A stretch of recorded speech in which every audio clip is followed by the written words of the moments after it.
Hey, what is going on, everyone? It is David Palmer, Leo King, and I am here for a special alert horoscope for this weekend, June 8th, 9th, 2019. I thought that I would definitely come here to really go over this mutable cross because it's pretty intense. And you know what? It's just like I have to show up. You know, there's times that doesn't matter what's going on. I feel that it's the duty as an astrologer to always show up, especially when things get intense. And this is intense stuff. And I know a lot of people, are pretty upset about Deep Astrology going to a live show. And of course, it's still free. And I know that there's people all across the country and all across the world that have different schedules and different times. And, don't worry. Like, if you choose not to get Deep Astrology on highvibe.tv or my dailies or anything like that, like, I will always show up on YouTube. Like, I don't want you all to think I'll just, like, leave you just, like, changing scenes. So fun.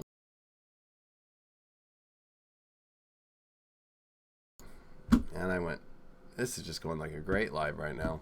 Don't ever get a mouse with two buttons on it. Definitely doesn't go well. But I'm always here. I just want people to know that. And,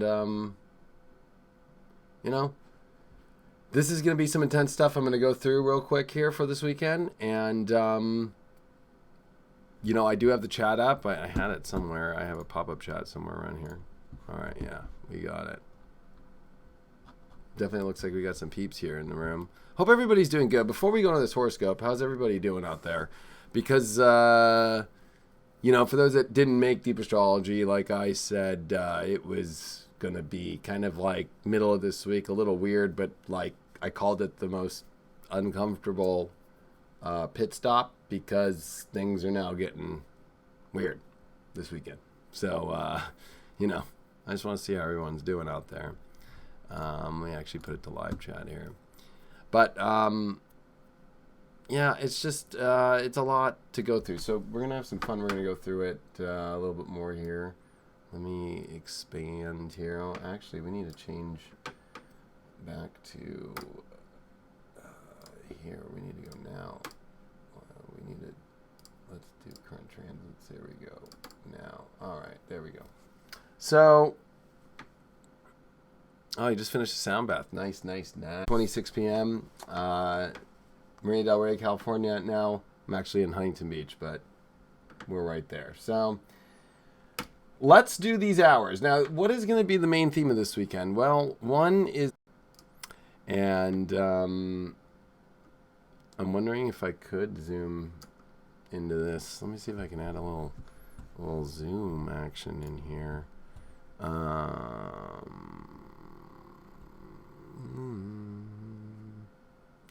No. You'd think they would have a cool little zoom thing, but they don't. Actually, what I can do is I guess I could... No, I can't even do that.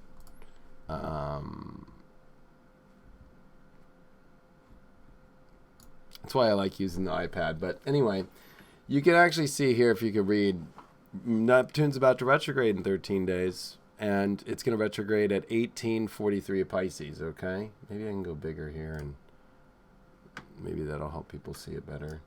I think they also have a zoom thing. Window, zoom. Or maybe I can do it this way. Window, zoom. Oh, that's what they have. Anyway, Neptune stopped. It's going to stop at exactly 1843. We're at 1840, if you can see here, okay? So this thing is a stop Neptune square to the sun and to Jupiter. And that's not easy to deal with. One, you can start to feel like you want out of reality. You just want to escape. This Saturn-Pluto retrograde with the South Node and Saturn in the South Node. This has been going on a long time. Let's take a look at Saturn's aspects in the Chart Explorer here. So Saturn went retrograde, of course, 39 days ago. And it went retrograde with that South Node. We've had South Node and Saturn for pretty much 40 days, okay?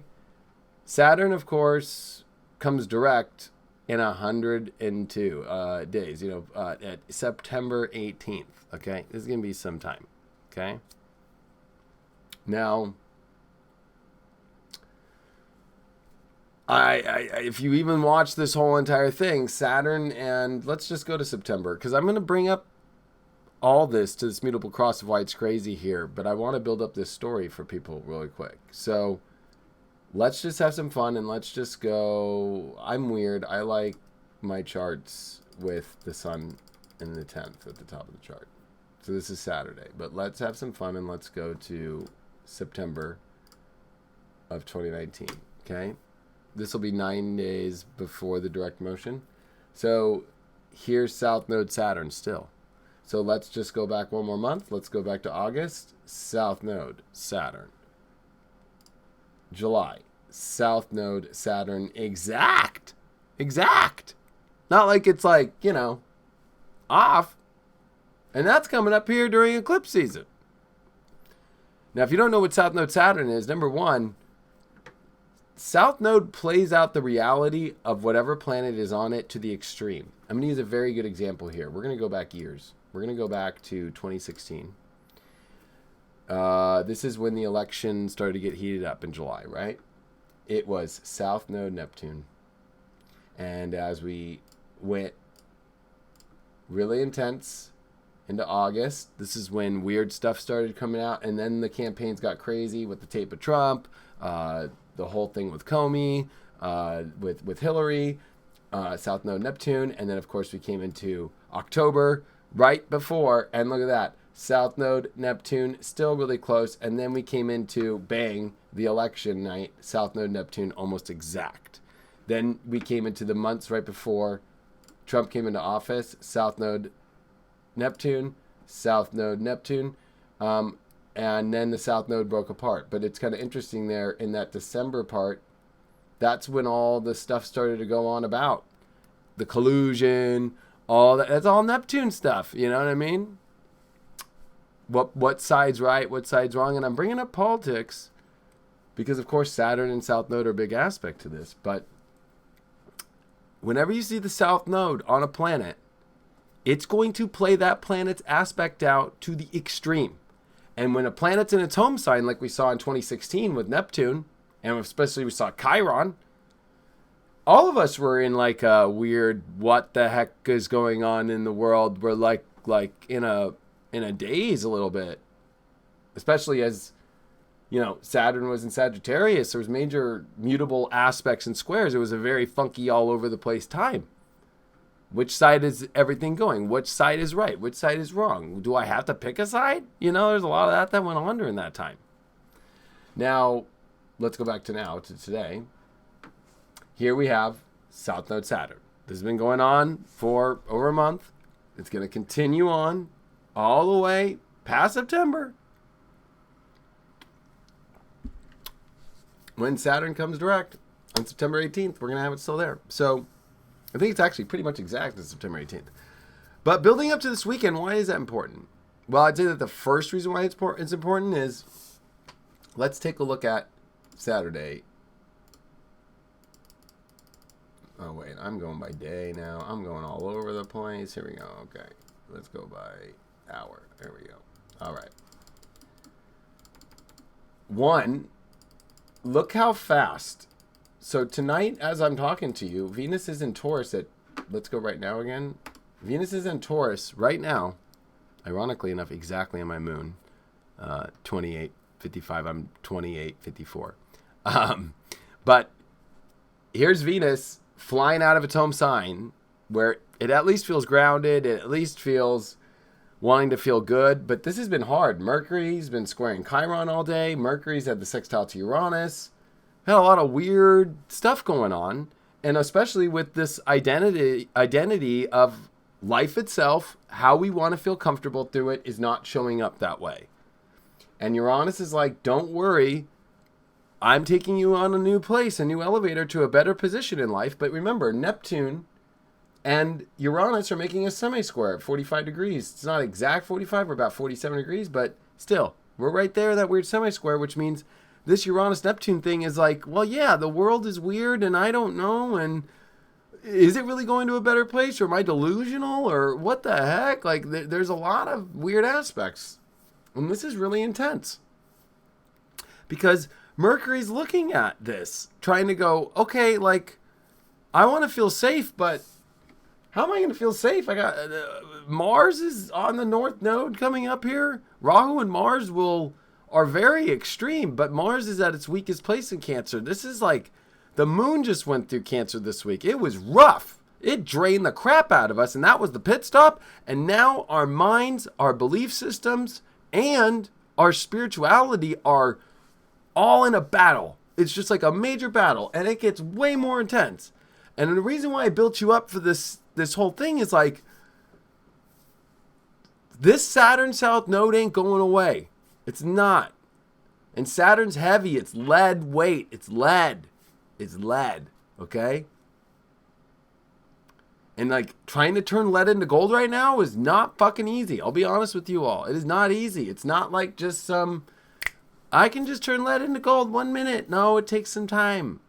There's some alchemy that's going on right now, and it's like slow alchemy. It's not like rapid alchemy. Saturn is definitely an alchemist, but it's like a very hermity alchemist. Like, I am going to go retreat in the woods and figure this out. There's lots of different ways Saturn, of course, is an achiever. Saturn is a teacher. Saturn is so many things, but one thing is it's the slower element of percolation. But when the South Node's there too, there's the illusion that this is heavier than it all really is. And this is what our minds have to compete with. This is what our beliefs have to compete with. And this is what our soul is feeling crushed. That's the best way I could describe it. Because if you take a look at Neptune, which is stopped, so Neptune's not like in the sky from our view from Earth, because of where we're starting to get, we're getting close to Neptune. Even though it's really far away. But like, as far as the understanding of how this works, we're about to pass Neptune, okay? So we're looking at Neptune going, we probably could have some fun and look up like, I don't know. It's like, I forgot what site it is. It's like, view the planets, like, solar system clock. I forgot. Maybe it's the planets today. Oh, yeah. Okay. So here's the planets. So if we take a look, here's Neptune. Here's the Earth. Okay. So as Earth's coming around the sun, once we hit this spot, you're going to start to see Neptune come direct or retrograde, because we're going to pass. We're going to pass, when we come around this pass where Neptune is right now, that's when it comes retrograde, and you see the retrograde motion at its most, okay, because when we actually catch up, just the way that we are looking at things, the way that things are going, this whole Neptune element, we will pass Neptune, right? So even though Neptune's on its same 165-year orbit, like, this thing is stopped. And how ironic, like, let's look at it from this point of view, right? So here's this Saturn and Neptune sextile we keep seeing. They're in a good alignment. Here's Jupiter, which is coming to meet Saturn in 2020. Here's Pluto and Saturn, right? They're in retrograde from Earth's point of view right now, but they're about to come together next year for the first time since 1983. That was in Libra, not in Capricorn. There's a lot going on here. This is a lot of pressure on the soul, because if I go back and let's look at a geochart, which we do, of course, here as astrologers, then Neptune is exactly squaring the sun this weekend. So it's just completely being pummeled. And Jupiter, the two biggest aspects in our solar system, the two biggest. I really don't like this Planet Today thing. I remember there was a cool one. Maybe I need to look at the chat and see if like anybody knows of like the cool one. There used to be a really cool one I used to use all the time. But maybe it's insky.org. I don't know. There was like this really cool one. It was like really amazing. I loved it. Like, I don't like this one either. This one looks like crap unless I can like change it. It sucks. Does anybody know what the name of it is? I used to have it like, you know,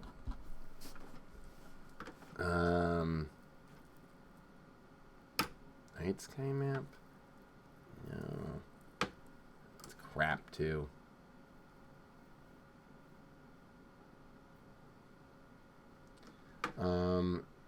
View planets, solar system live. Sky Live.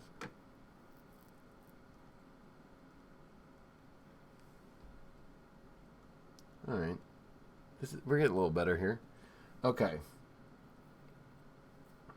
So, yeah, here we go. All right.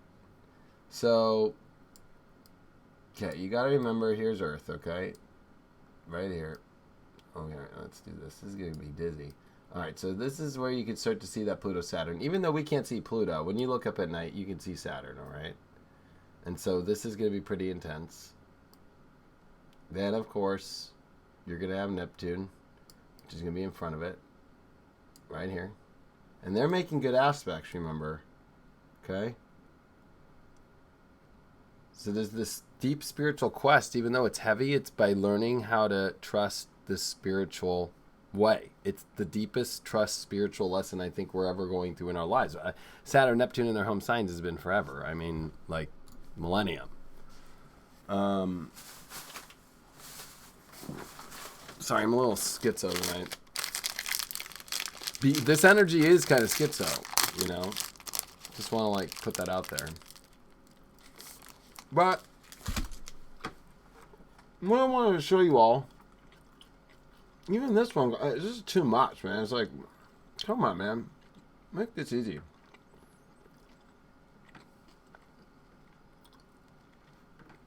Let's just go back to astrology because it's just bugging me. Neptune stopped, Sun squaring it, Jupiter squaring it, the two biggest aspects in the solar system. And they're all mutable signs. Mutable is change, changeability, and these are all in. When you mix Gemini, Sag, and you mix Pisces, and you mix Virgo, both Mercury-ruled signs and Jupiter-ruled signs, because in old traditional astrology, of course, Neptune wasn't around. So Jupiter was the ruler of Pisces. This is a mutable cross dealing with mind belief systems about these terrible ego identity situations that things don't look the way we want it to look. Chiron and Aries is like, I'm sorry, I can't deliver it the way that you want it to look, but here it is. It's kind of like, you know, we all go to the store. I'm going to speak from an American point of view. We're spoiled brats. Like, here's a Cliff Bar. Like, if somebody at the store had Cliff Bars that were open and somebody had taken a bite out of it, guess what? Any Westerner would be like, I ain't buying that shit. Very Uranus and Taurus. Very Venus and Taurus. Chiron and Aries is like, hey, at least I'm giving you, here it is. It doesn't look like the way you want it to, but it's fucking, here it is. And you're kind of like, wait, I want it to look different. I want it to be perfect. I want it to look the way I want to. Oh, no. There is this Mercury that squared it that just realized I cannot be comfortable with having everything look the way I want it to look. It's not going to happen. Especially Mars and Cancer. I want it to look the way I want to feel comfortable. Well, look at where is Mars sign? It's Aries. Oh, wait, Chiron's there. Oh, it's not going to look the way it wants to. Especially emotionally right now.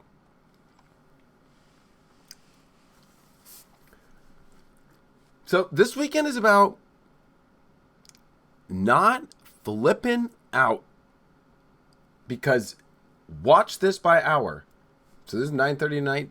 We're already talking to people on Saturday, wherever you're at in the world. Okay.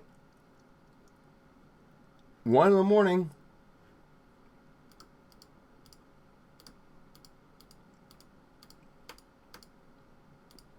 Look at this on Saturday. Here's Venus finishing up in Taurus. Here's the sun, 1 degree away from the square to Neptune. Here's the sun, 2 degrees away from opposition. And here's the moon.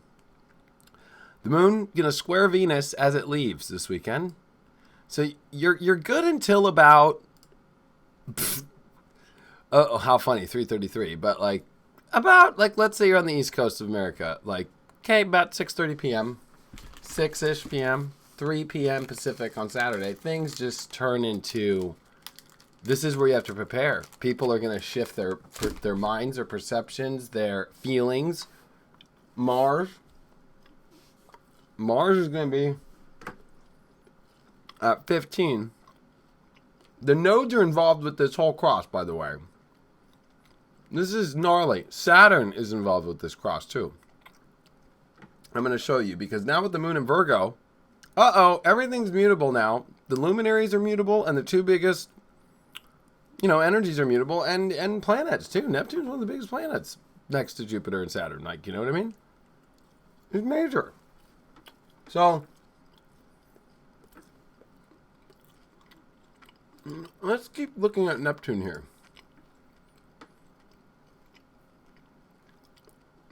Its declination is not that far off.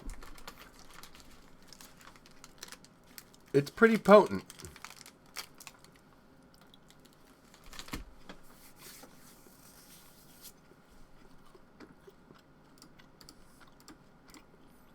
Let's look at Jupiter. Jupiter's declination's way far south, 22 degrees. So, Neptune's definitely much more intense. It's ready to go retrograde. Its declination's much more close. As far as if you understand declination, or I'm not, it'll be too long, but look up declination.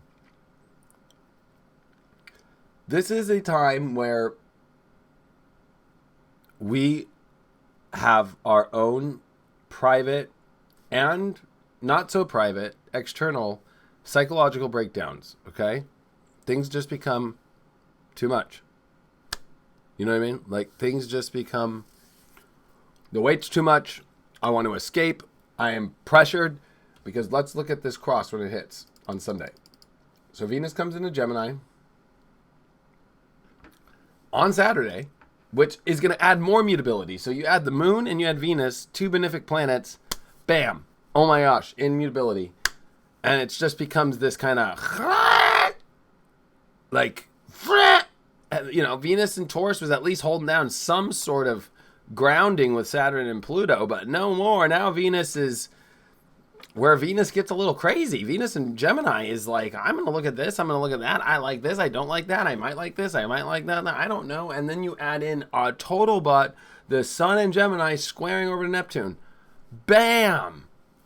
Really intensely. While Neptune stopped, its declination's really, really more in alignment with our view. So if you understand that declination, it really is if you understand how the solar system works, the planets can basically go, we're on a 23.5-degree tilt and everything, but the way that you see how planets work, and I wonder if actually in this thing, this would show kind of a declination, right? So, see how they show it kind of all perfect?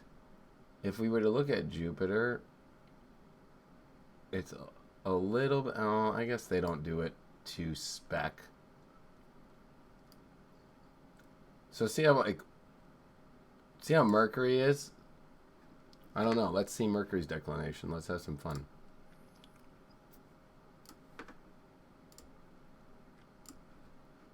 Oh yeah, Mercury's declination is 25 degrees north. Okay. Its latitude is +2. Mercury's flying. Mercury's going fast. So as it's in Cancer at 7 degrees, All right, it's way high. So see that? Okay. See that orbit? Okay. Now, when you go look at Jupiter, which is going to be on the other side here, it'd actually be fun to see this from another point of view of how we're seeing the sun oppose Jupiter. See how Earth is coming in alignment right here? Can we stop this thing? Gee, many Christmas. Okay. Thank you. All right. So, man, this thing is hard to navigate.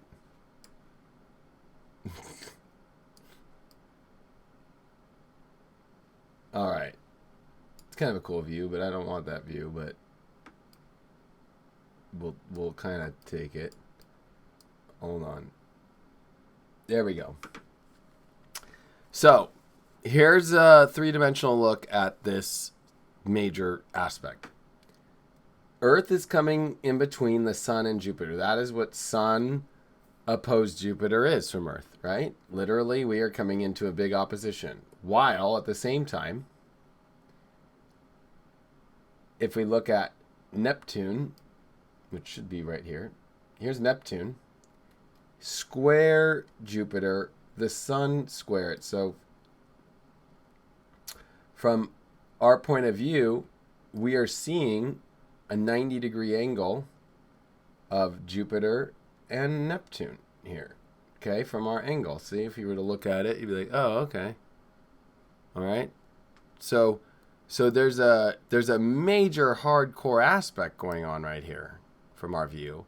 And then if you want to add, so it's Jupiter, Neptune, the sun, because of course the sun from Earth's view is in the middle of all this, right?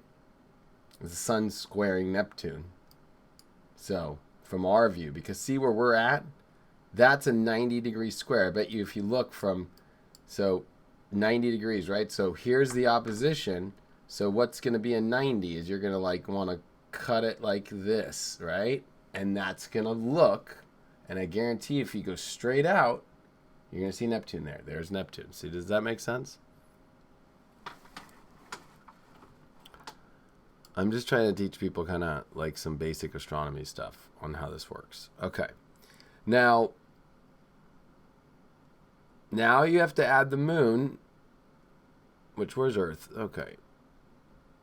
Which of course is very close to us. I mean, it kind of gives you a big scope of like how small our moon is. And even how small Earth is, basically. Okay, here we go. Oh my gosh. This is the hardest thing to navigate I've ever navigated in my life. And I race jet skis. And that's easier. Anyway. I can't even handle this anymore. Anyway, let's get back to astrology. This is going to go down so intense that Neptune is being hit so hard. So let's go to this Sunday when it hits. All right, boom. Sun square Neptune, exact. It's around 11:30 a.m. to 12:30 p.m. Pacific. Exactly hits 12:33 p.m. We plus or minus a couple minutes. And the declination of Mercury. Oh, that's Mercury. Neptune is 5. It's much more in alignment with things. But the moon's gonna be troubled. The moon is gonna square the sun coming into the night. So a moon in Virgo is trying to hold on and keep everything together and trying to figure out reality, but it's stressed by the sun and Jupiter. Big time. Big time. Because Mercury wants to understand all these little things, but Jupiter's so big, the sun has so many ideas in Gemini, and Virgo is much more like, I want to come up with earthly ideas that make sense. The sun in Gemini is like, I can give a fuck about the earthly ideas. I'm just trying to figure shit out right now. I'm just trying to survive. I've got Neptune here, which is my enemy, who gives me no data except for emotional and watery data and spiritual data, and I don't know where this is going. Then you got Saturn, which is making a quincunx over to the sun. You've got Saturn semi-sextile Jupiter. You got Saturn that's going to be trining the moon, but the moon's going to be like, okay, yeah, you're here to support me, but I'm like being bashed by the sun and Jupiter. I'm sorry. Those two win over Saturn and Pluto. So this is a weekend where it is heavy. And stories are going to change rapid fire. We already rewrote stories because Mercury went through this. But Mercury was just like, I'm out of here, 2.5 degrees a day. Like Mercury was like, goodbye. The sun doesn't get that. The sun is just like, I have to sit for a full day into this, and then I have to go through 2 days because it's going to be pretty extreme. And I'm going to have everything at the same time going off, popping off. We've got a lot going on here. And we've got Mars, which is just almost within 3-degree orb of the opposition to Saturn, and Mars in this North Node. Next week is having to confront crazy, radical shifts that are happening in our life, and these deep fears that are being exposed, and how uncomfortable life is right now. It's a lot. But the ideas are there. Venus, at least, is in Gemini now. Venus has come across Uranus, learned this whole thing about Uranus and Taurus, about having to, like, sustain, survive in a beautiful life. There is no Scorpio anymore. But there is this Pluto-Saturn creating the delusion of, like, it's all over, or this all sucks, or this is just going to be too much weight in my life. It's too much. I can't handle it. Oh, I don't hold Bitcoin. If you watch my, for free, it's on YouTube, my Rising Through the Darkness, I talk a lot about Bitcoin. You know? Like, personally, I think Bitcoin's just, like, keeping the markets, like, together. Like, I feel like, it's what's saving the economies from going down. It's like, I think that there's higher ups behind all that. It seems like it's this independent thing. It's not. Yet. Not yet. That's my whole thing. My advice for the week, and that's the best question that we have, is disconnect from all the drama and realize when you actually tap into your true mind, your true self, it is not as crazy. You're going to be able to figure all this out in your life.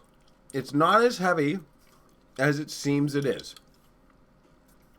Everything that's going in your life right now is not heavy.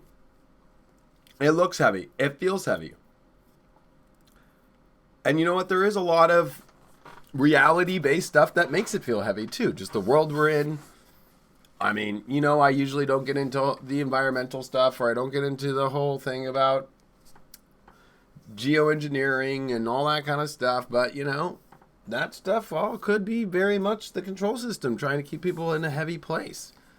But I'm not a doctor. I'm not here. I don't know any of that stuff. But there's definitely something that's going on, whether it's frequencies or whatever. There's a lot of stuff that's keeping people, like, bogged down.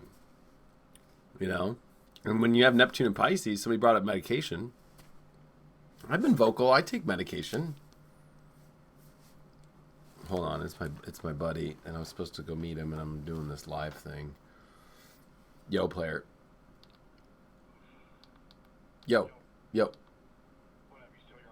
Yeah, I'm almost done. I'm live real quick on YouTube. Just finishing it. Alright. I'll be over soon. Alright, player. Peace. So, anyway. Yeah, there's something weird about Bitcoin, you know. And to answer the questions about medication, like, I think everybody with Neptune and Pisces, this is what happened to me. 2012, I smoked weed from 16 years old till 2012. I'm born in 84, so what was I, like, I was in, like, 2000. So, from 2000 to 2012, for, like, 12 years I smoked weed, like, every day, did recreational drugs, went really, I was a raver, you know? But I noticed my life, and I have videos up on it. You can go watch on my YouTube for free. My whole marijuana shift over from being from quitting marijuana made me extremely a good spiritual channel. I don't know. For some people, they become great spiritual channels on weed. For me, I don't. So I went the opposite way. I went after panic disorder and anxiety disorder and hyperthymic disorder. That's what it's not even a disorder, but hyperthymic temperament. That's what I have. I went to an outpatient program for 5 weeks, and I do take medication, and I am much more in that route than I am taking recreational stuff, especially with Neptune and Pisces. I'm like, there's something about Neptune and Pisces. Look at heroin right now. Look at, like, especially that when Trump threw this whole, like, fear of the tariffs, like, there's a guy that came out through Joe Rogan, I was talking with Craig today, that the cartels wanted to, like, poison the drugs. Like, Neptune and Pisces is the heroin epidemic at its height. It was alcoholism at its height, right before the Civil War, where people had, apple cider, like, beer, like, for breakfast every day. It was, like, normalized. Like, why do you think you see recreational drugs completely coming legal in Oakland this week? They just, like, made psilocybin, DMT legal in the city. Denver made shrooms legal. Like there is no, like, there's this weird thing of, like, awakening through drugs during Neptune and Pisces would trip me out. I would be like, fuck this, no way, it's too much. I already have too much just from the whole spiritual thing, but that's just me. You know what I mean? And I'm somebody who's an advocate of mental health. I'm a big believer in being spiritual, but also being in reality. That's me. And this is what this is bringing up. So if you're feeling crazy right now, like, this is where, maybe you do get help. You do you talk to somebody, whether you start with your family first or a friend, or you call a hotline, or you see a psychologist one day, or you set up an appointment, or you go to a clinic that can help you. Like, I'm not trying to advocate for that, but I just believe in, these are times that are really crazy, and they affect the mind, and they affect your perception of things.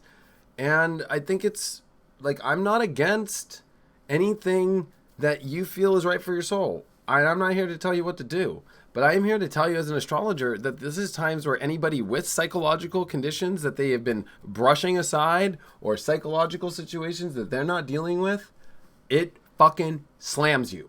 Shit like this. It will slam you hard. And that's why I put out on my Deep Astrology this week, I said, this is a deep, like, warning for anybody who starts talking about suicide, or anybody who starts talking about this stuff. You need to give them a hotline, or get their friend on the phone, or call their mom, because this is gnarly shit. This is all the mental signs in the mutability, dealing with the higher and the lower mind, all going through a massive, in our only time in our lives, we will never see this again, with Jupiter in its home sign, square Neptune. Those two are in their home signs.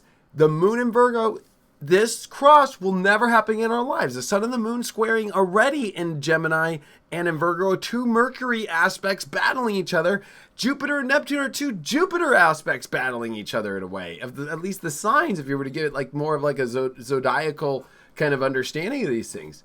This is not something to fuck around with. And Saturn and Pluto are not here to play around. They are here trying, and Mars is on the North Node. This is where people react crazy. This is where people do crazy shit. They get into these positions in their life where they've gone too far. They've done too much. They've driven themselves into a situation that they have to either kaboom it, or they have to, like, face the consequences because they didn't deal with it. This is where the Saturn integrity shit is showing up. This is gnarly, Sugar and number one, I don't do caffeine. So, it's so funny how people just, like, assume I do shit. Go watch my videos about what I take.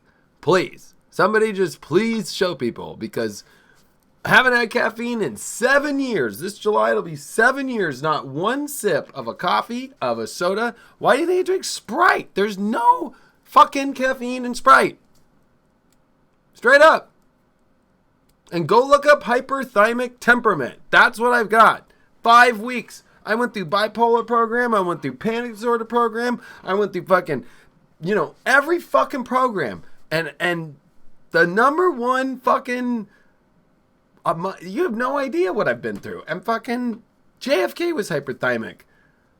Fucking so many people that go big and go above and beyond in their life have crazy aspects. We're not normal people. I'm not a normal person. And I don't exactly, thank you. I haven't touched a drug since I relapsed one time since 2012. I haven't drank alcohol in 4 years this July. 4 years, not a sip of alcohol. So when anybody tries to start throwing that shit at me, like, sorry. Like, welcome to life off fucking that shit. You're going to be a fucking slayer or not. Like, I'm just going to be real. And yeah, sugar's my drug, I guess. But to be honest with you,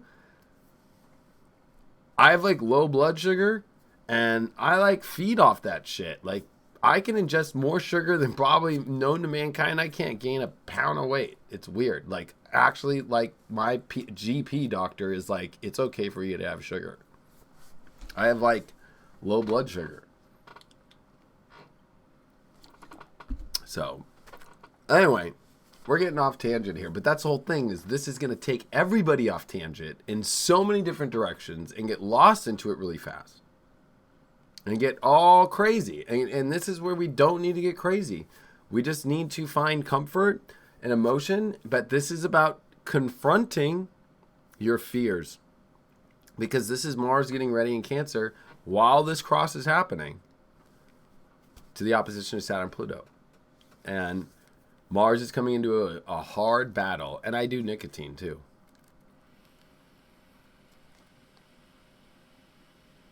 My brain does need sugar because it's fucking, you know what I mean? Like, it's gnarly. So, anyway, I'll take some last questions, but like, this is my warning this weekend. Figure out a way for you to like realize the heaviness that you are over getting intense about is not as heavy as it really is. And by doing that, you'll find a way for you to actually go, you know what?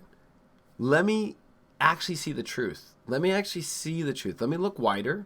Let me tap into my gut. And from not a freak out place. And go, am I okay? I'm okay. Where's my support? Chiron and Aries can feel like there is no support.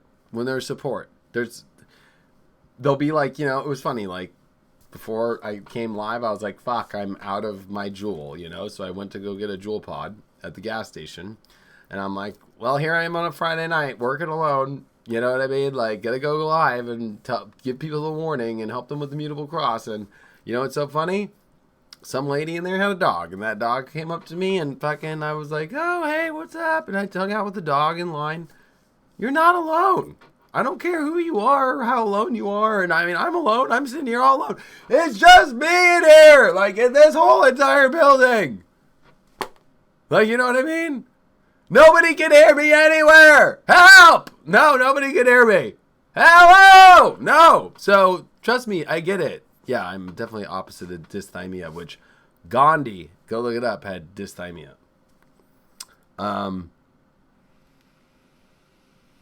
Believe it or not, the nicotine's what calms me down, believe it or not. But, anyway, there's nothing. Go look up hyperthymic temperament. Go look at my chart. You guys want to look at my chart for 1 minute here? Like, and actually, like, look at my chart? Like, you guys want to, like, actually, like, look at my chart? Like, do you really think I'm normal with my mind? I have my 3 malefics in the 3rd house in Scorpio and Libra. Edgy as fuck. My sun, my moon are, my sun's dignified. My moon's in exaltation. My Mars is dignified. Like, my Mercury's on the ascendant. My sun's in the 12th in Leo, with a Leo rising, with Mars in Scorpio. I am fucking like all in or not. I have a North Node in Gemini conjunct Chiron. Yeah, I have some crazy fucking mental shit. And it's in the 10th. And it's about, that's what I'm here to do. So, I have South Node Uranus in the 4th. I am not a normal emotional person. I am like a Sag, emotional, crazy fucking blah. I got Jupiter and Neptune conjunct. Bah! Huge visions. In the 5th, I'm all Leo. I got so much fucking Leo in 5th house, I don't even know what to do with it. Jupiter's the ruler of my 5th, and it's in that place. And it's got Neptune there, and it's just like explosion. And I have all that Leo. And I have all that Gemini North Node shit. And my moon's in the 10th. I am not here to be comfortable and to chill out and to take naps and to relax. I did that fucking for lives. My South Node's in the 4th. I did that shit. That shit's fucking not cool to me. I do not have fun. I do not have fun chilling in a back patio with the family all day.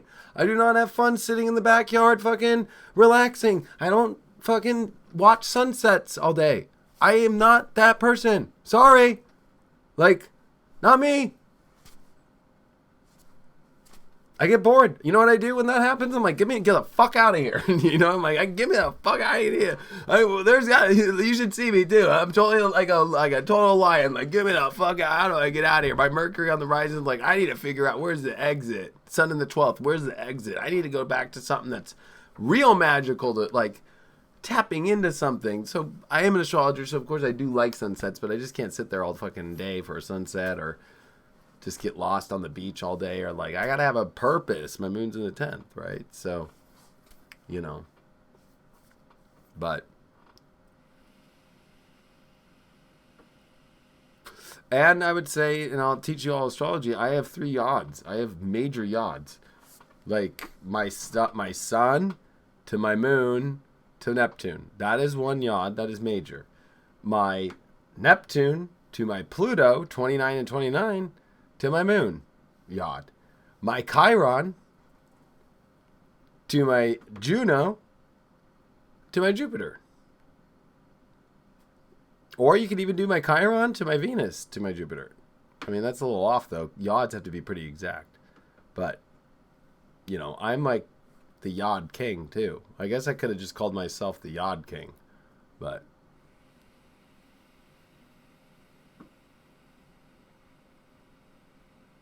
so anyway, you know what? You guys want to have some fun real quick? So I was doing a lot of stuff for, I think it was Trump, actually, because like there's going to be something gnarly going on with Trump here. So, where is it? Open chart. Open samples. Okay. Trumpy. Select. All right. Trump's chart through all this shit gets really intense. I'm going to do a little astro school for you guys for free right now, all right? And this is all in my magazine, too. Secondary progressions we're going to run, okay? On his outer wheel. And on a third wheel, we'll run the transits of today. Okay?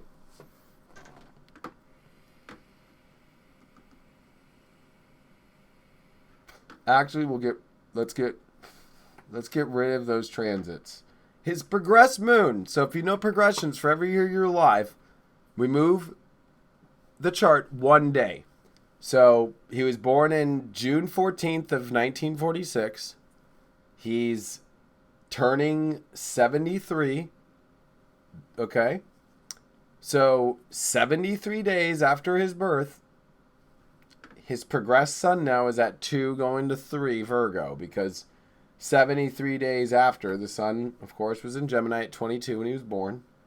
Here it is at 2 degrees. His progressed moon, so 72 to 73 days later, was in Leo, been in his 12th house for his whole presidency. Pretty much. Okay? It's at 29 exactly on his ascendant. His ascendant's 2955, Leo. His progressed moon's about to come in the 1st house. Hasn't happened in 30 years. So, 1989. Let's have some fun. Donald Trump, 1989.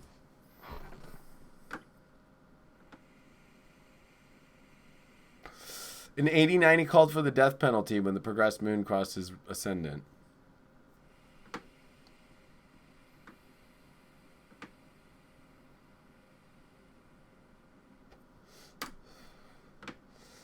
Trump's speak for himself in Central Park 5 series When They See Us.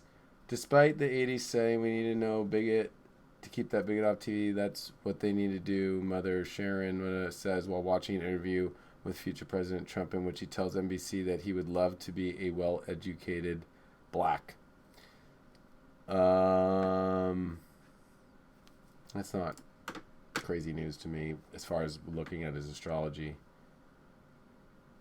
Angered by attack, Trump urges return of the death penalty in 89 archive.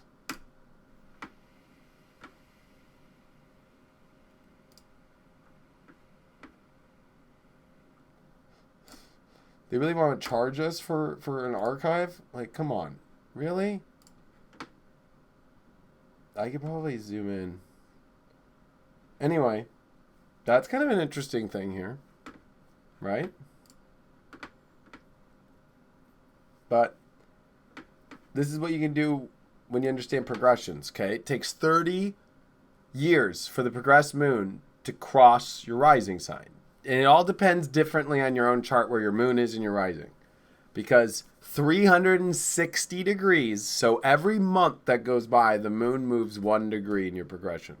Why do you think moon and month equal the same? The moon's on a 1-month cycle, right? Okay, but even in progressions, the moon is on a 1 degree per month cycle. So you can tell where somebody's going just by going boom, boom, boom. Oh, somebody just brought up Oprah's getting ready to interview Central Park 5. And I put in my magazine, and if you do Oprah, which we could look at a third chart here and just have some fun, because I have this weird feeling off Oprah's chart that whoever becomes the Democratic nominee might make her VP, or she could even run out of nowhere. I'm telling you, there's something weird about this shit. There's something gnarly. Oh, let's open a chart here of, do they have Oprah Winfrey on here? She might be under celebrities. She might be under celebrities. She might. Not those celebrities.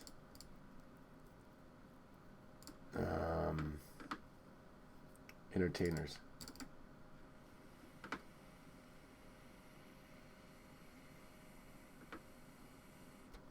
No, Oprah. Oh, wait, did I do her already? Oh, I think this was different. Or maybe I just did Oprah. Yeah, I did Oprah. Okay, good. This is all when I do my magazine. Let's just look at Oprah here. Let's see, recently used Oprah. Oprah's North Node and Chiron are conjunct at 23 degrees, where the Saturn-Pluto conjunction in the first house are going to come. Her legacy with everything that you see, especially with looking all over her chart, Sag rising 29 degrees, Donald Trump 29 degree fire rising. Let's look at Oprah's progressions too. How funny that she's connected to this whole thing with Donald Trump at the exact same time his progressed moon's crossing his rising. Let's look at hers. This is the shit I do when I'm not on live with you guys. This is like what I do. Oh, we fucked up.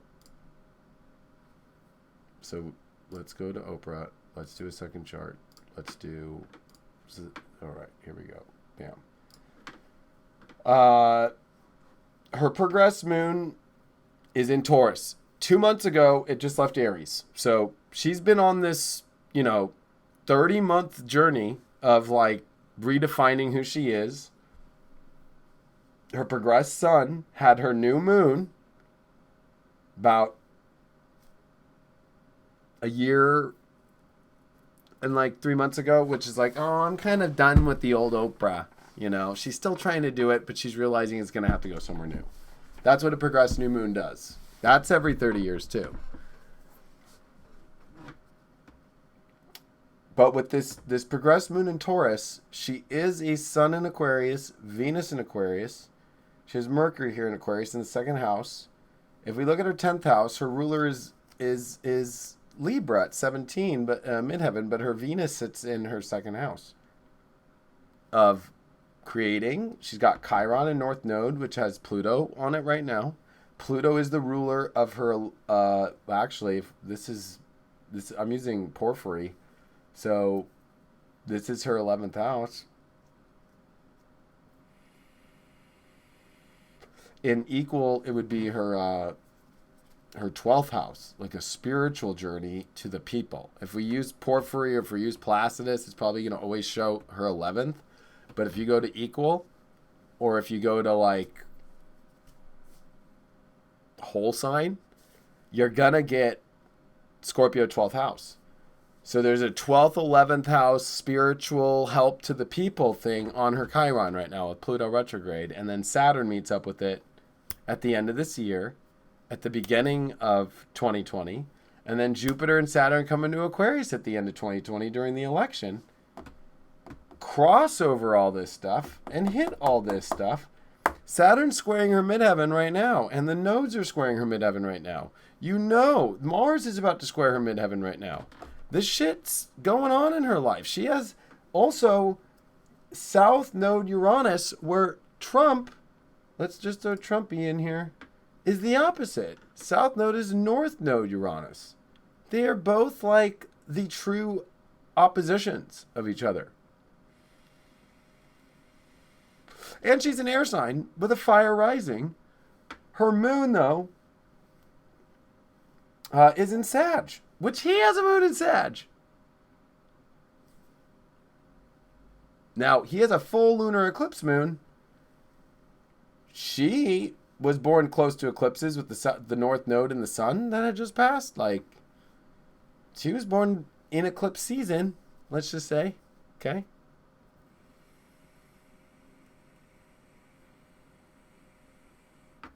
Her natal Pluto is in the 8th house in Leo at 24.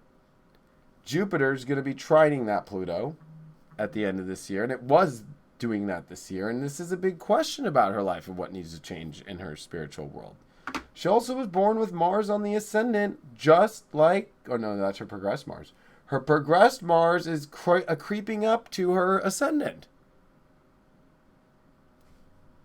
That's usually when somebody comes into their biggest identity role. So whether it's this year or it could be that she does get elected and something happens to her exactly in 3 years from now, which would be, ironically enough, every president that is elected on a 20 or on a 0 year, so meaning like this is 2020, Jupiter Saturn year, there's always something big. The last one was Ronald Reagan. He got shot at, survived. George Bush, 2000. 9/11. Plane tried to come and hit the White House, survived. 60. JFK, shot, but he died, unfortunately. 40 was weird because the Eisenhower-Roosevelt thing was kind of in the shifting thing, so it wasn't a normal kind of thing. You go to 1880 with Grant. He died in office in 8 months. 1860, Abraham Lincoln. Freaking Neptune and Pisces, like Jupiter, Saturn. Like, there is a lot going on about an Abraham Lincoln figure coming out. Okay? That's going to have to try and salvage this. Maybe for her it's 2024, but it wouldn't go along with the whole Jupiter, Saturn thing. Personally, I don't think Trump's going to run. I just don't see it. I know a lot of other astrologers see it. I don't. And I'm going to show you why. I'll show you why. I just don't. I just don't. And I'm going to show you why. Because one, we'll look at transits first. Then we'll look at his progressions in solar arcs here. Okay?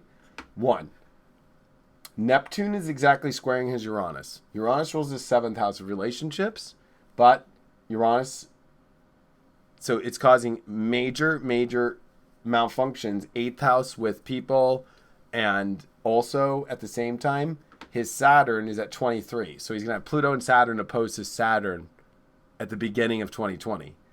That's health. So I don't know if his health will do the best. He was also born with Jupiter conjunct Chiron, which is not in a good place. The eclipse that we just had at the beginning of the year exactly squared his Chiron, exactly squared his Jupiter. Now, he's a lucky guy because he always gets somehow through with this solar eclipse, with this Regulus and Mars on Regulus and his ascendant on Regulus. But if we go to his progressions, and then the other reason why I don't think he's going to run too is like, okay, his midheaven is Venus ruled. His Venus is at 25. So he's getting ready for Saturn to oppose that, the ruler of his sixth house, you know, in opposition. So there's an opposition between his health and his work, his ability to do his work.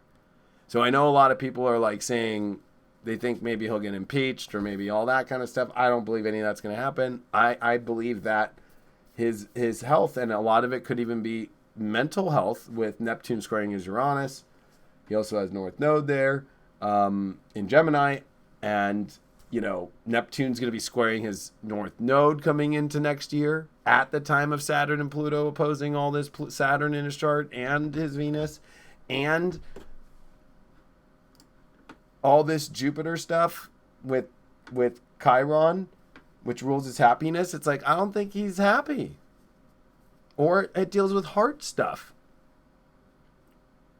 So it could be like stroke or heart attack. And I don't like to look at this shit with people, but I'm just saying, like, the stress on him is insane. Also, Cancer is the ruler of his 12th house, okay? And his moon is going to have Neptune square it next year exactly and stop and square it all year, okay? When Neptune comes into the spring of next year, it stops at 21 degrees and retrogrades. Pfft. It might be the summer, like the first week of, first couple weeks of summer. So, no, I'm going to be honest with you. I do not think that Trump will make it to 2020 as far as, like, I'm not saying he's going to die. I'm just saying that I don't think he's going to be able to make it. And I don't think it could be legal too with Uranus squaring his Neptune in the 8th house of, but I think that there is, I'll be honest, and I'm not taking sides. I do think that there was a coup to take him out. I think that there were people against him. It's a Regulus thing, people try to take down people that have Leo risings with 29 degree or on Regulus, and he has Mars there. And so there's definitely kind of he's definitely done some weird stuff with all Neptune, 8th house stuff that's being squaring to his Uranus, his 7th house with people. But I would say it's a lot of background people in the background doing stuff to him. And I think that the stress is too much, or they're going to put him in a position to like, dude, you're done, or whatever, or threats to even possibly his family. Who knows? With that moon in there at the bottom of his chart, with Neptune ready to square at the 8th house, right? Like, is this really what you want? Jupiter being squared by Saturn with the South Node right now? Like, there's not a lot of, and if you look at his progressions,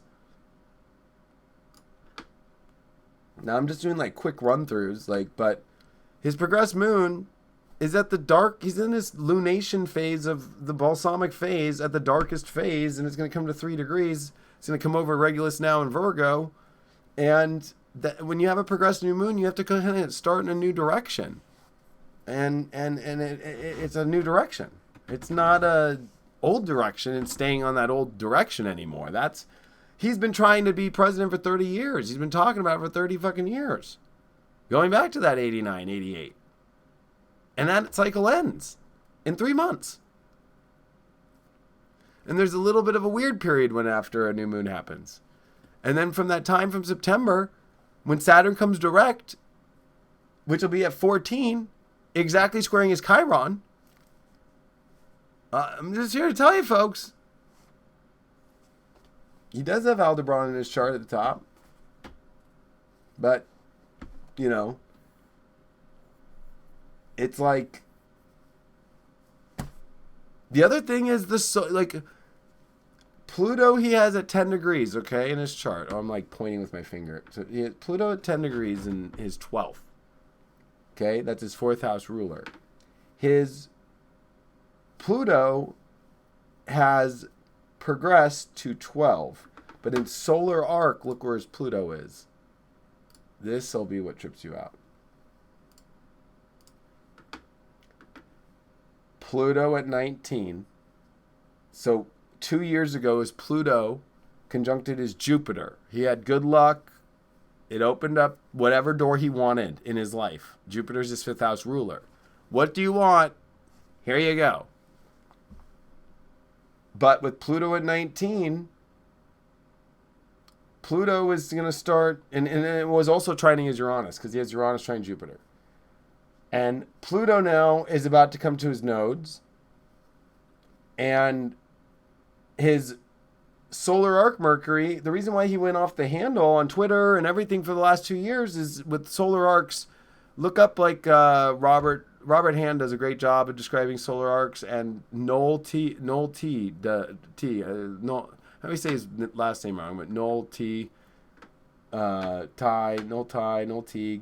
He's great with solar arcs. There's usually the year before, the hit of the solar arc, and then the year after. It's like a 2 to 3 year cycle, but the after is a little bit easier. But we saw the peak of it for the last 2 years with his Mercury solar arc. Right, he was born with Mercury at 8. All you do in solar arc is add, for every year you're alive, you just move every planet 1 degree. Mercury at 18, squaring his Uranus. Now he's getting Mercury ready to square his nodes. Mercury's the ruler of his 2nd house, but it's also the co-ruler for him of his 11th. There's this, other world that's in conflict with his destiny now. Or he's fulfilling it. It's fulfilled. All within this year right now. It's like he's reaching a fulfillment, especially with this solar arc sun now off his rising the last 3 years. 3 years ago, his solar arc sun and his progressed sun was at 29 Leo. Of course, that's when he came out and ran in 2015. Of course, now the progressed new moon is about to finish here in September. This was it. His solar arc moon's now in Pisces. In the last year, it was at 29 Aquarius, all excited. Sorry, I'm getting all these fucking alerts going off. But his Pluto, though, is pretty interesting to me because it's getting ready to hit his nodes. And it rules his 4th house, not his 10th. And his solar arc Jupiter, 27, now in the 5th house, just moved in the 5th house last year. It's like he's going to have a choice of what he likes more. But I think his solar arc moon in Pisces is creating kind of a weird aspect just because it's like emotionally now might have a spiritual calling, but it also at the same time the 7th house with his south node, but his north node in Virgo, he's like got these weird secret relationships kind of, especially with the south node there, that are not very, it's a lot of collusion stuff against the things that he wants to do in reality. Of course everybody's against him. Like it's like, but it's going to be, can he take all that stress? Like, it's a stress test in his chart. And his solar arc Venus is exactly conjunct his Neptune retrograde at 5 degrees now. And Venus rules his 10th house. Neptune is his 8th house ruler of the end.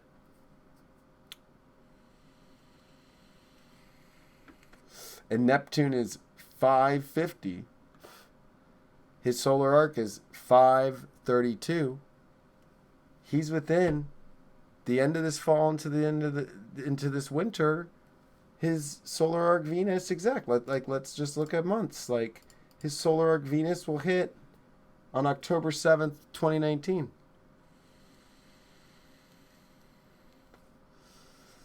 So, hey, and I hope you all know, I am not a hater of Trump. I don't hate the guy. He's the president. I'm old school. I'm an American. I will love any president that comes. And I'm an astrologer. He's Sun Uranus, North Node. He's going to do it different than everyone else. What do people expect? I'm an astrologer. I just look at astrology. And I think he does have good intentions for the country. People might not agree with me, but I believe that he truly does. I'm an astrologer, though. He actually fucking cares. Whether people don't like to see it. he's going through so much stress, anybody would fucking react crazy. But nobody has a chart like his. He's the most craziest chart I've ever seen in my life. I mean, he's literally a lunar eclipse at the exact moment, fucking apexing in his 10th and 4th houses with his nodes there and with Uranus there and fucking a Regulus 29 degree, and Regulus moved the fixed star to Virgo in 2012 into Virgo, and it crossed over, and he's like the last end of the like kind of old school Leo Regulus rule of life. Like there's a whole new, thing, and he was kind of the completion. And I believe he is kind of like a map. He's like the best way to describe it is he's like Dirty Harry. Like he comes in to do a job that nobody wants to do. But nobody wants to be with Dirty Harry, and then once the job's done, nobody wants to hire another Dirty Harry because it's all fixed and get back to normal. So he's kind of the guy who comes in, does it all, and fucking has a major karmic cycle to do all this with this eclipse stuff. That's why people thought I was crazy when I said he's going to win, and a lot of astrologers thought he wasn't going to win. I'm like, fuck, he's going to win. Like, this is just Mars on Regulus, on the ascendant in Leo, his progressed sun on the Regulus. I was like, this is it. This is it. But I also don't think there's something about mental health or stress or just health or just something's not, there's too much stress. Neptune's about to retrograde and squares Uranus. We haven't seen this in his chart yet, ever. Neptune last year went to 16. Now I'm back in transits. If you just go to like last year, when Neptune retrograded at 16 degrees, right? So Neptune squared his Uranus, but it didn't hit his Uranus exactly. It was this year when Neptune went to 17 during the Mercury retrograde and all that crazy stuff. So Chiron left here, right? 29. Here was Mercury coming up. This was in February, March. All this crazy stuff happened. The Mueller report finished in April here. There was a lot going on, but the main thing was Neptune started to square his Uranus. And then then the whole Mueller thing's now kind of flip-flopped, and now it's gonna retrograde and bring all that shit back up, but also at the same time it's gonna bring up a lot of other things. And the new moon we just had was in his 10th house. So of course he's out really public right now with the D-Day thing, with Mexico, with all that shit, but he's about to come into some pretty gnarly waters. And I pray for him as a human being, as a soul, not and as he's the president of the United States. I'm not here to like bash anybody who's president. Like I will never like do that. I'm not gonna bash Obama. I'm not gonna bash Bush. I'm not gonna bash anybody. Like that's just how I roll. You know what I mean? Like I loved Bush. I loved Obama. I voted for Obama. I voted for Bush. Like, you know what I mean? So. See, I don't believe when somebody says Trump is the Antichrist and got you all fooled. I'm sorry, I don't believe that one. Especially with this Sun Uranus in Gemini. I would say that he's exposed the Antichrist, which is not an individual person, but is a complete dark force trying to have us all stay contained in the same bubble and live a certain way. And he's shown that a president can tweet whatever the hell they want. Not saying that he's tweeted the most amazing things, but the ability to be free, however you want to do your life and live your soul, is his whole lesson to the world. He triggers people. He triggers a lot of people. And I just am like empathetic to all souls, and I'm empathetic to him because I think this stress is a lot. But whoever this person is in here being like, he's the Antichrist and all that, like, you might want to check yourself, because this is not the chart of an Antichrist. You know what I mean? Like, sorry to tell you. Like, the Antichrist is going to be polished and look perfect and not be real and give you just false fucking bullshit. You know what I mean? So...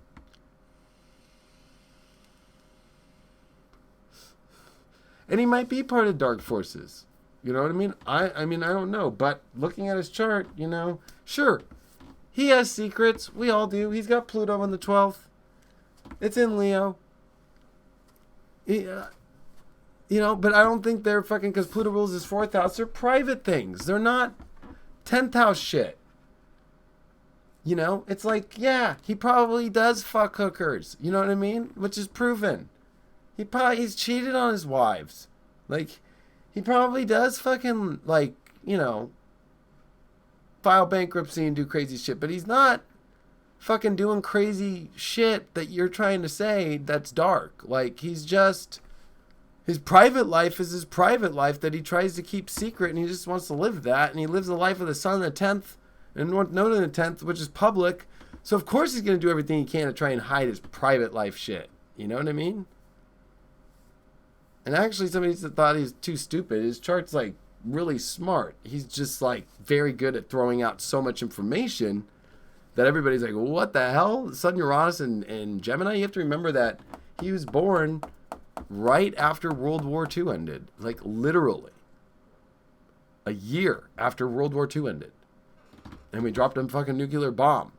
An atom bomb. To him. 1 year after. Pluto and Leo. That was when atom bombs were dropped.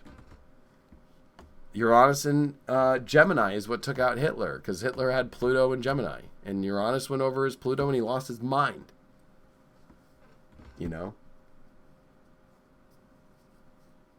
And he's not going to be president with his Uranus return. He's not going to be president with Pluto opposes Uranus. Like, in his natal Pluto, he's not going to have anything. Uranus next year also as well is going to square his Pluto. So, no, I don't think he's going to make it. I don't think he's going to run in 2020. There's my thing. And people can hate me for what I think. They might think I'm like the all Trump supporter. I'm a supporter of all human beings. I don't care who they are. But I have respect for anybody that's the president. And I do believe that the president needs to carry a certain weight. But I also believe that the president is a human being. And I think that the good thing I like about him is he's made it like, fuck, I'd hate to be in a position or like me. I own a company. And I'm a co-founder and a co-owner in another company. Like, fucking, I want to be able to smoke a fucking vape at my office desk. Like, who says you can't? There's presidents that used to smoke cigarettes at their desks. But, like, in today's world, if you do something like that, it's like, you're fucking a piece of shit. You know what I mean? Now, not saying that that's what he does, but it's like, you know. Exactly. I like what somebody just said. It's more about what the lesson is here to teach us, you know, and not getting so caught up in the whole charade of all this shit. Because that's the whole part of this whole mutable T-square, you know, is that we are all like getting distracted in a million places. We just got distracted on Trump. We were just on Oprah, and then we went back to Trump, and then back to Trump again, and then freaking, you know, we're all over the place. Like, this energy is all over the place, you know. So, you know, people can hate me or whatever. I just speak truth about astrology. And then, you know, I'm 17. I do all their astrology reports on couples, and people get weird on me about that. It's like, they're asking me. The world wants to know. I'm not trying to intrude into people's, like, fucking lives and shit. Like, I'm just, like, giving people a perspective about things. I'm like, you know, people want to know. It's like, people want to know about the weather. People want to know about what's going to go on with fucking other events in the world. It's like, as an astrologer, there's some people who have the guts to do it and some people who have the guts to not. Some people have an ethical line that they try to... That's all being also a Jupiter-Neptune square. I'm going to finish with this, and then I do got to go, because I promised my buddy I was going to hang out with him, and I'm not right now. Where is it here? I just looked it up. Hollywood. Here we go. This didn't make it in my magazine because I think the editors didn't, you know, it was a little bit too intense, I think, for people. But Hollywood, I put 2019. I wrote this, and you can see the date. Oh, what the heck? Last said it 5 hours ago, but when I really wrote it was September 6th, 18 was finished. I started this on October 24th of 18 at 12:29 a.m. I wrote a lot of it August, and then I finished it up September 6th. Didn't get published. Hollywood and the media are headed into uncharted waters. There's a shift that has been waiting to happen for a long time. A lot of the astrology is pointing to the changes in how media is delivered. Jupiter will square Neptune this year, and for the first time in our lives, his aspect will be Jupiter in some sign of Pisces, yada, yada, yada. I go into the delivering of media is about to change cable TV, and going into the movies seems to be getting smaller and smaller. We now most watch of our content on our cell phones or our badass 4K TVs with 3D glasses in our beds. I'm predicting that you will see these more media companies, more cable companies deliver new programs and networks that are more accessible and turn away from traditional outlets. With Mercury retrograde in Pisces in March 2019, exactly where Neptune is, this will be a time new ways to watch entertainment and the news can break out. Apple announced at that time their streaming network. I didn't know that, but I knew that shit would go down. Any astrologer would. Anyway, this is all about more talking about how Oz was, but I want to show you some old pictures. So in 1852 was an election year. And in 1852, it was between, against Pierce, who won. And it was against, what was his opponent's name?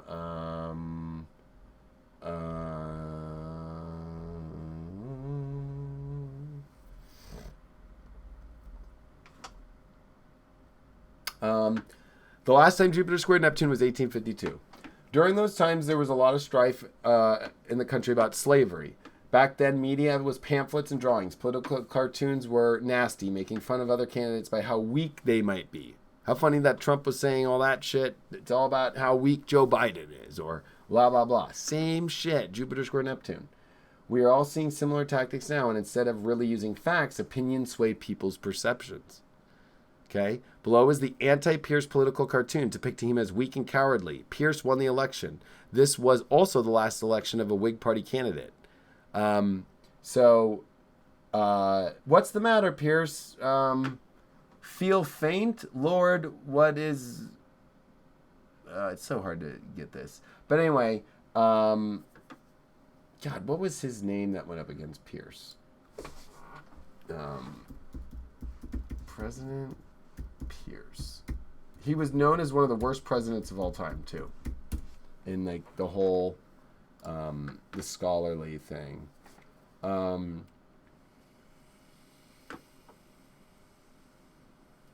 was Winfield Scott he beat.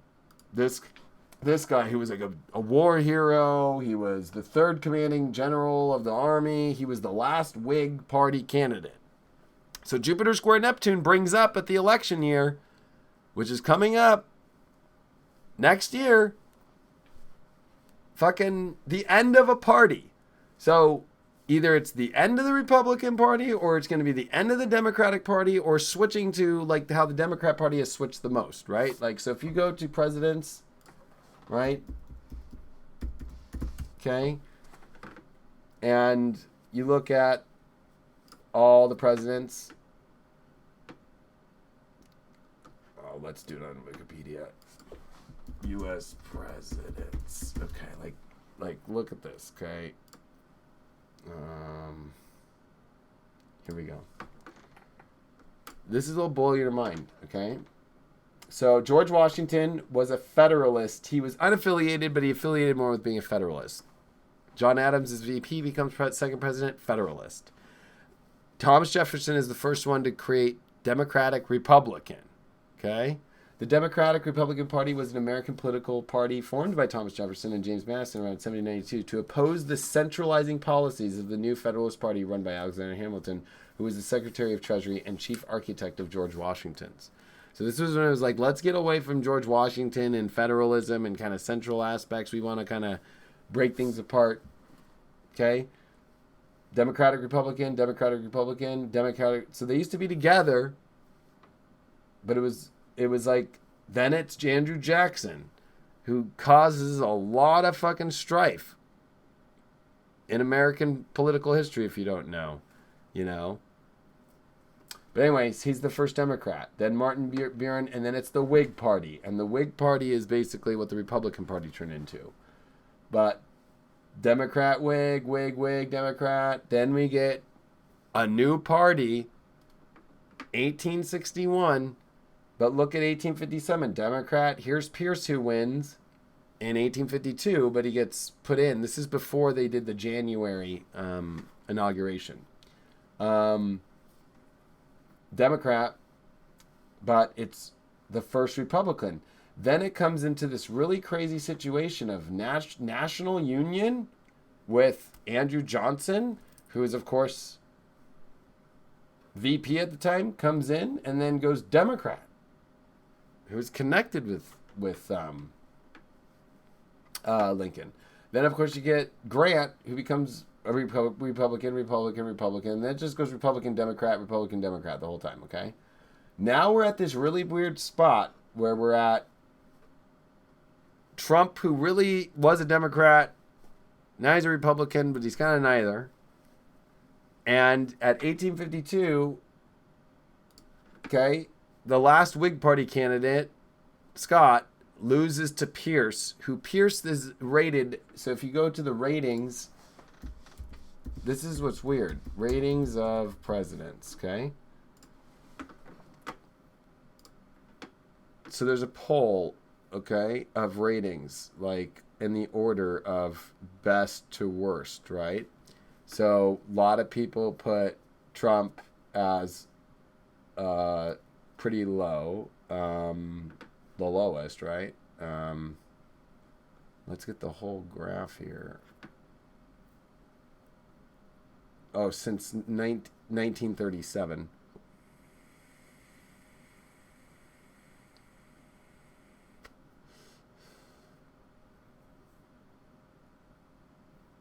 I'm wondering how this poll works. It says order. So highest approval 83, lowest approval, his high-low swing is 35. Trump's has been the lowest high-low swing. He stayed like the most consistent.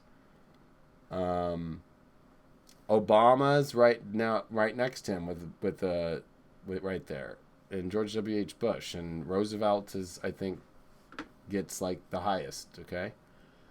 But if you look at historical rankings of presidents, okay, here we go. All right.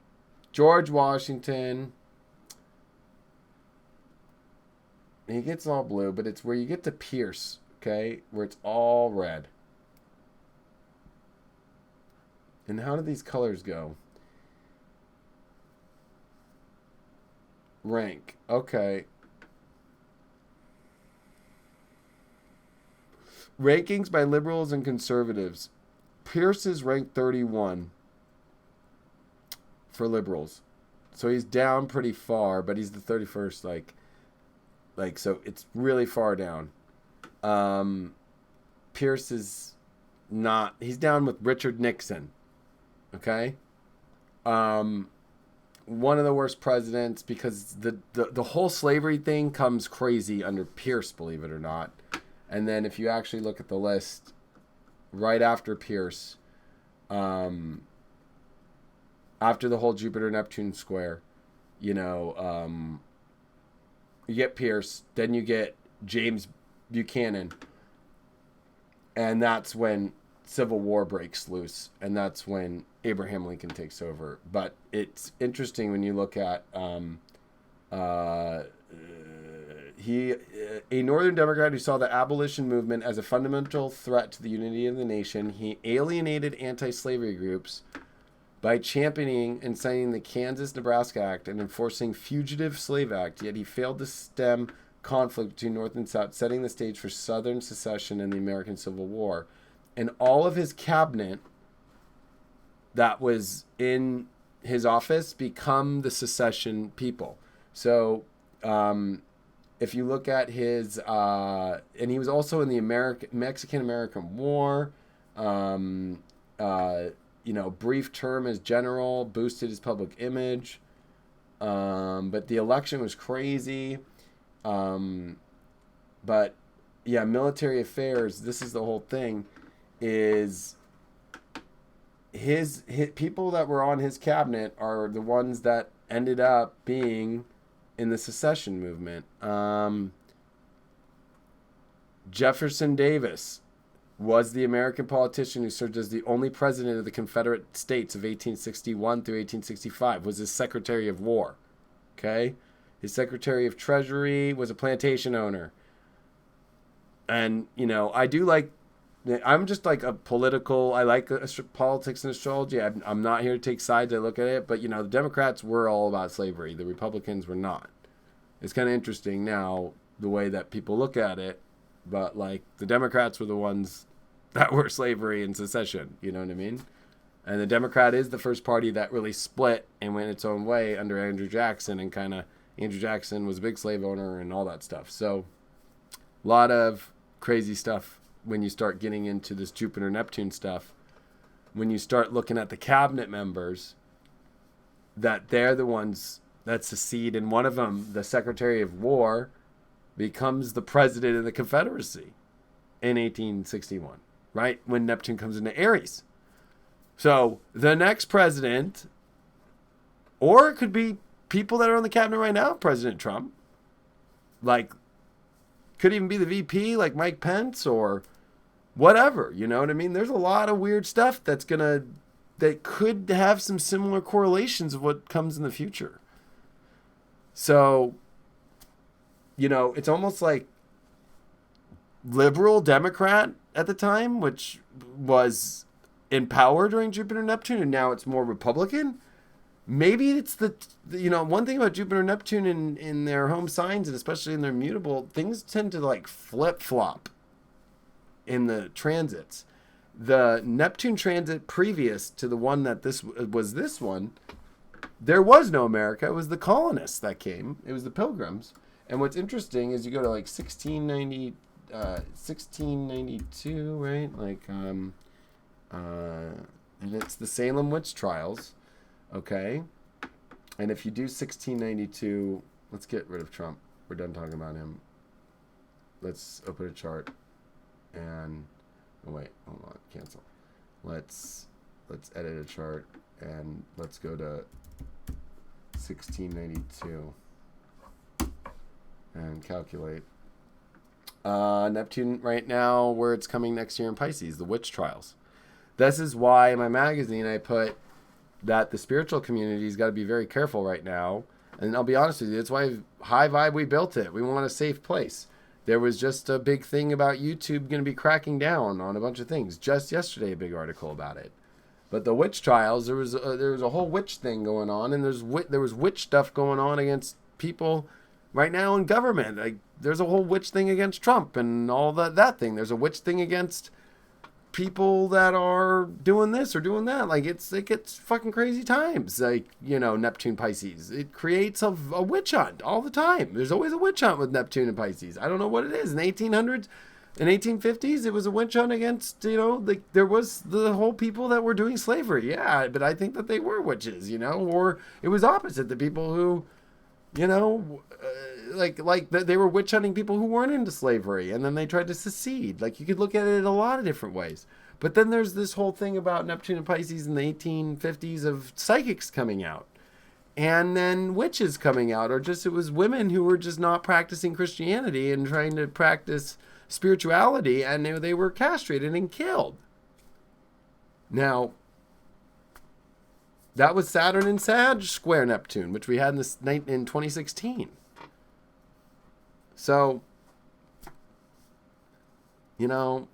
with the nodes flipped though, which we just had, so it's different. But, there is something to say about this Neptune Pisces thing that can be really funky and very weird, So I'm just putting it out there.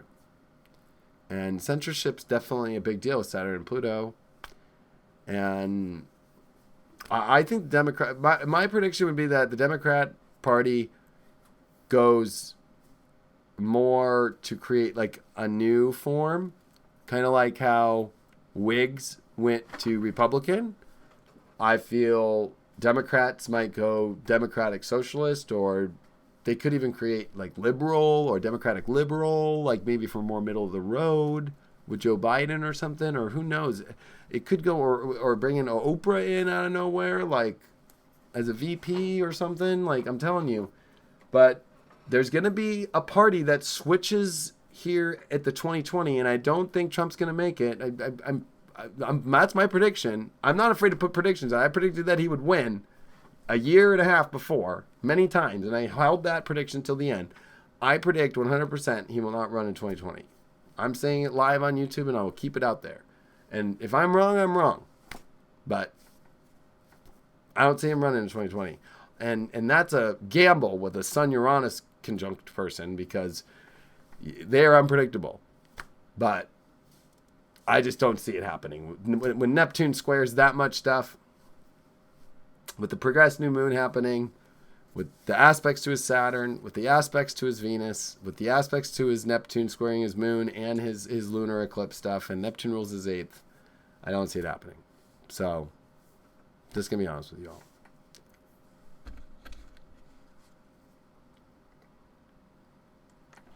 I need an alternate system because this system don't work. Oh, the system of government. Yeah, I mean, I saw somebody said Trump will win again for sure. It's like, I'm just saying I don't think he's going to make it there. And I think it's health reasons and stress. So, but if he did run, I mean, I can't say if he would win based off, we have to look at the contender. We have to see who the other chart is. So I think it's impossible to ever predict a guy winning or a woman winning that you don't know who they're running against. You got to look at who you're running against. So how can you say Trump's going to win astrologically if you don't know who he's running against? You got to have, when you look at Hillary's chart and you look at fucking Trump's chart, it was fucking clear as day. It was like easy. It was like, no problem. With her South Node shit and Venus shit and fucking her Scorpio shit and Venus and all of her Scorpio stuff and Leo squares and the Scorpio stuff wasn't over yet. I was like, there's just no way. So, but it'll be interesting times, that's for sure. So, anyway, I know it was a wild night. I know it was a wild live. But no, I don't think he is gonna get murdered personally. Like based off the 0 year election, people that get, attention or whatever is always on Jupiter Saturn conjunctions, which are on 0 years. And this will be the first 0 year air sign Jupiter Saturn in hundreds of years. So we've never seen this one before. It's always been an earth sign. So who knows? Maybe that cycle's over. As astrologers, we got to be open to look at all angles, and we have to be open to all different things. And we have to add all new data constantly. If you just start just going off the same data all the time, and then you're not looking at like, okay, Jupiter, Saturn are going to be up in an air sign. That hasn't happened in hundreds of years. Like, so does that cycle now end? I don't know. So it was fun. And you know what? I think that's the whole part of this weekend. It looks crazy out there. It's crazy in your life, the heaviness. But when you get into some fun and you get into some expedition and you get into having a good time and looking at information and really kind of exploring your mind, exploring things and coming from an open space and coming from a place of looking at different things, then you might get a better perspective into your life instead of just looking at one thing only. Like, oh, this is the hell that's going in my life. Life's so heavy right now. Oh my God. There becomes this other, element that shifts things when you start to go looking in other directions and pulling out for a second. Like Neptune wants to pull out for a second. Let me just pull out. Let me pull out. I'm stressed. Let me pull out. Okay, Jupiter, let's look at you for a second. What do you want to tell me? Okay, you have all these crazy big ideas that are not even factual. What does the Sun in Gemini want? Okay, you have some big facts to tell. Okay. Moon in Virgo. Oh, shit. Yeah, I know. Reality is real. I know. Okay. I know that you're trying to pull me into reality and clean it up. But, I need to kind of pull out for a second to get the energy understood from all these different angles before I'm able to fucking go. So, based off, if we're going to use the political thing, based off what I think, based off Trump's chart, I don't see him running in 2020. I mean, but that's just based off me doing lots of readings my whole life, and that's just what I see. With Uranus squares Pluto Neptune squares Uranus, Neptune squares Moon, Neptune squares nodes, progressed or solar arc Mercury about to square his nodes. I just don't see it.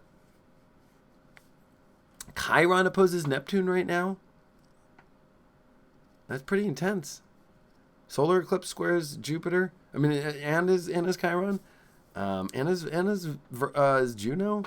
And then we have a 10-degree solar eclipse on his Mercury. We're going to have a lunar eclipse on his Saturn. Like, I'm just trying to tell people. I mean, I wrote it in the mag, So,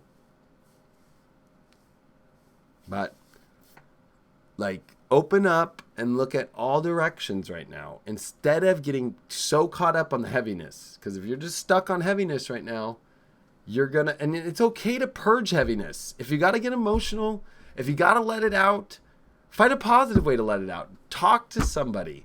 This is Gemini. Talk to somebody, and you're going to get a different perspective. You're going to be like, I'm doing that, huh? It's okay to let out frustration in a healthy way through communication. Or I took a drive today to the beach. Go watch my Instagram. And I did a story, and I ate my lunch on the beach. And you can ask anybody that knows me. I don't go out to lunch. I work and eat. Like, I eat here at my desk and work. So for me to go out and eat lunch in my car and then go just to the beach for a minute just to get out of the heaviness, I looked into a new world for a second and pulled out and was able to go, okay, there's a higher mind with Neptune and Jupiter square that can see things. The Sun in Gemini can see things. This Mercury in Virgo will be able to see things. But it's pressure, and it's pressurized.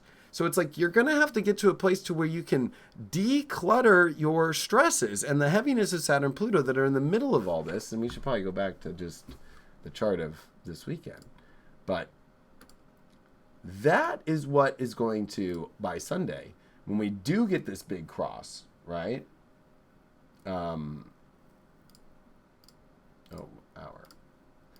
That when we do get this major cross, right? That the pressure is forcing us to see things in a different light. And yes, the heaviness is in the middle of all of it. And I mean, look at all these aspects here. It's insane. So,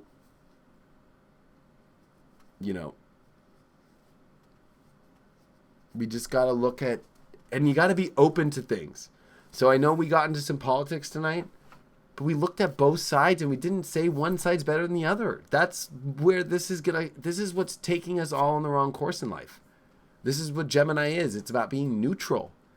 So when that one person started calling Trump the Antichrist in here, it's like, hold on a second. Like, we're just looking at all the facts and we're doing Jupiter stuff. Don't get your beliefs right now caught up with looking at factual data or looking a little bit deeper at things. We're all not here to call people Antichrist. We're all not here to call people devils. We're all not here to call people anything. I think it was great this week when all the media called out Pelosi and Trump. Pelosi said Trump needs to get in prison. And it's like, well, Trump told Hillary lock her up. It's like, we can't use the criminal justice system against people for shit that nobody's charged on. That's not going to be a good world to live in. When we're all judging each other and creating disharmony and being like, fuck you, you should be in jail. And then is it going to be the new norm? Is that going to be the new norm in life? You don't like somebody, so it's like, fuck you, I think you did something bad. You fucking yelled at me for something and you abused me and you should be in jail. It's like, that's going to be fucking crazy if that's the world we're going to go enter into with Saturn and Pluto. Where just at any moment, everybody's tattletaling on everybody or blaming their issues on people and fucking throwing them in jail. And I thought it was great that the media took the side that both of them are wrong. And it's like, we need to look at all sides of things, and we need to find a way through this to look at our beliefs, that they're not being colluded, we'll use that word because that's popular right now, with our own subconscious, egoic way that we want to see things, because that's not the way that it is. We have to be masters of this understanding of consciousness and this reality and looking at things from all angles.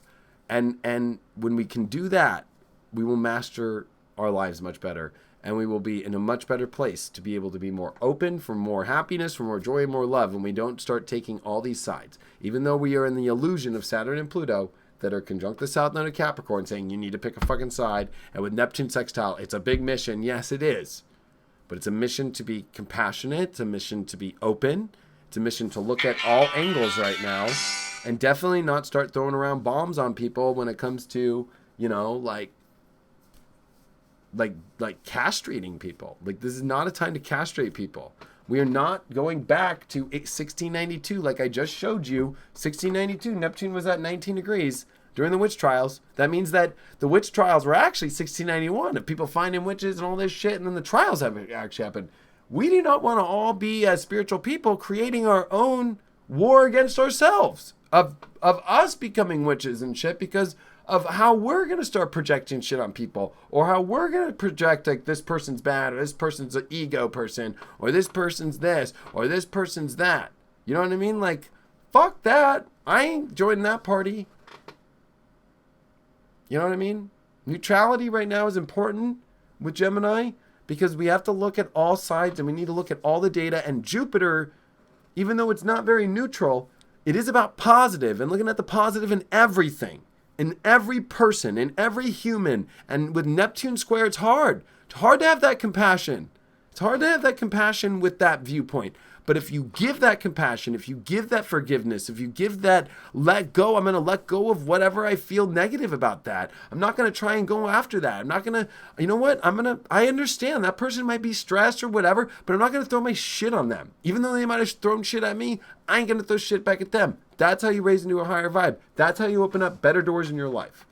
Anyway, I'm going to go. I love you all. I'll see you all on highvibe.tv. If you're missing deep astrology, just it's live Tuesdays, 6 p.m. on here on YouTube for free. And if you want to watch the recording, it's at highvibe.tv. And if you join the subscription, you get it every week with all my other horoscopes and everybody else's stuff. Or if you just want to buy it individually, you can just go to highvibe.tv. It's on the front page, and it's $1.99. So that's it, $1.99 if you want to watch it. I love you all very much. And I will see you all later. Thanks so much. Have a good weekend and be safe this weekend, and don't go too crazy. Love you all. Hope you guys are doing good, and I'll see you all later. Bye. Oh my god, we have 744 people in here right now. Gee, bye. I didn't know that.